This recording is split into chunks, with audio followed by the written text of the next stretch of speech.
ഇതാണെന്ത് ballot unit. ഞാൻ നേരത്തെ പറഞ്ഞു ഇതിൻ്റെ ഒരു കുഞ്ഞ് വിൻഡോ ഉണ്ട്, ഗ്ലാസ് വിൻഡോ കണ്ടില്ലേ, അവിടെ 01 എന്ന് കാണും. അതായത് ഇതൊരു ബാലറ്റ് യൂണിറ്റ് മാത്രം 16 സ്ഥാനാർത്ഥികൾ, അതായത് 15 സ്ഥാനാർത്ഥികൾ പ്ലസ് നോട്ടായും കൂടി ചേർന്ന് 16 പേരെ ഉള്ളെങ്കിൽ ഒറ്റ ബാലറ്റ് യൂണിറ്റ് മതി.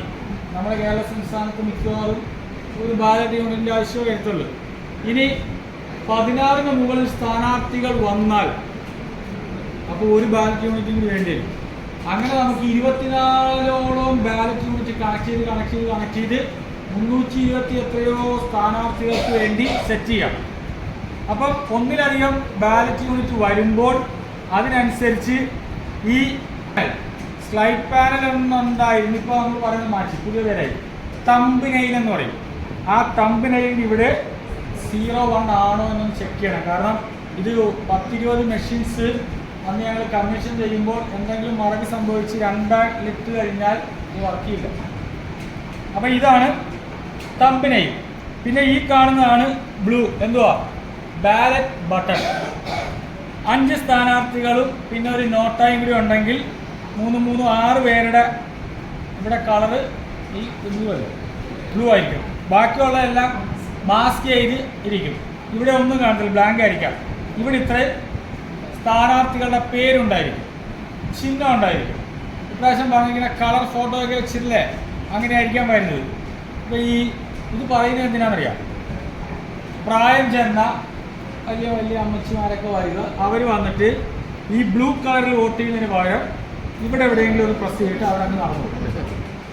അപ്പോൾ നമുക്ക് ബീപ്പ് ശബ്ദം വരില്ല, ഈ റെഡി ലാമ്പ് അണയില്ല, ബിസി ലാമ്പ് പോകൂല.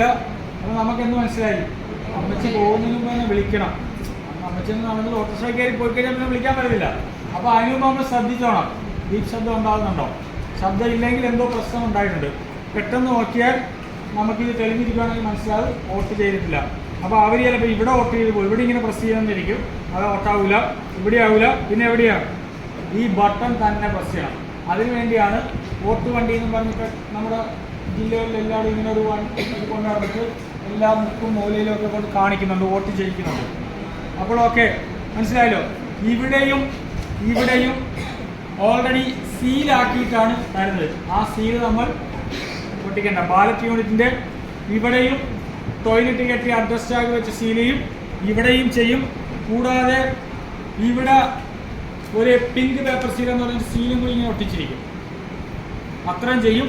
ഈ ബാലറ്റ് യൂണിറ്റിനോടൊപ്പം പശുവിൻ്റെ കൂടെ കയറുള്ളത് എന്തുണ്ടാവും, ഒരു കേബിൾ 5 മീറ്റർ എന്നൊക്കെ പറയുന്നുണ്ട്. ഈ 5 മീറ്റർ കേബിളിൻ്റെ ബാലറ്റ് യൂണിറ്റിൻ്റെ ഈ കേബിളിൻ്റെ ഏറ്റവും അവസാനം എന്തുണ്ട്, ഒരു കണക്ടറുണ്ട്.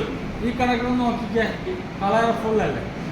ഒരു വശത്ത് റെഡ് ഉണ്ട്, ഒരു വശത്ത് ബ്ലാക്ക് ഉണ്ട്. അപ്പം ഇത് 2 ലാച്ചുകളാണ്, റെഡും ബ്ലാക്കും ലാച്ചുകളാണ്. ഇതിങ്ങനെ പ്രസ് ചെയ്യാം. നമുക്ക് കണക്ട് ചെയ്യുമ്പോൾ പ്രസ് ചെയ്തുകൊണ്ടാകാം, അല്ലാതെയാകാം. പക്ഷെ ഡിസ്കണക്ട് ചെയ്യാൻ നേരത്തെ എന്ത് ചെയ്യണം, പ്രസ് ചെയ്തുകൊണ്ടേ വലിക്കാവുള്ളൂ. എന്ത് ദേഷ്യം ഉണ്ടെങ്കിലും, ഈ നിയമിച്ചതിലാണെങ്കിലും വീട്ടുകാർ ഫോൺ ചെയ്തതിൽ എടുക്കാൻ പറ്റാത്തത് കൊണ്ടാണെങ്കിലും ശരി, ഈ ലാച്ച് പ്രസ് ചെയ്യാതെ വലിച്ചാൽ ഇത് കയ്യിലിരിക്കും. പിന്നെ ഇങ്ങനെ നിൽക്കാനേ പറ്റത്തുള്ളൂ. അടുത്ത മെഷീൻ ബാലറ്റ് യൂണിറ്റ് കൊണ്ടുവരണം. അപ്പോൾ ക്യൂ വലുതാകും, അവർ വെച്ചിടും, നമ്മുടെ പ്രഷറെല്ലാം കൂടി വർദ്ധിക്കും. അപ്പോൾ അതുകൊണ്ട് എന്തുവാണ്, റെഡും ബ്ലാക്കും. വേറൊരു കാര്യം കൂടി ഉണ്ട്, ഈ മുകളിൽ ലെയറിൽ 2 ലെയറാണ് പിന്നുകൾ. മുകളിലെ ലെയറിൽ 6 പിന്നും താഴെ 5 പിന്നുമാണ്. ഇത് തിരിഞ്ഞു പോയാലാ 6 പിൻ 5 ഹോളിലേക്ക് പോയാൽ ഒരു പിന്ന് ഒഴിയും. അപ്പോഴും എന്തായി മെഷീന് ഇപ്പം തന്നെ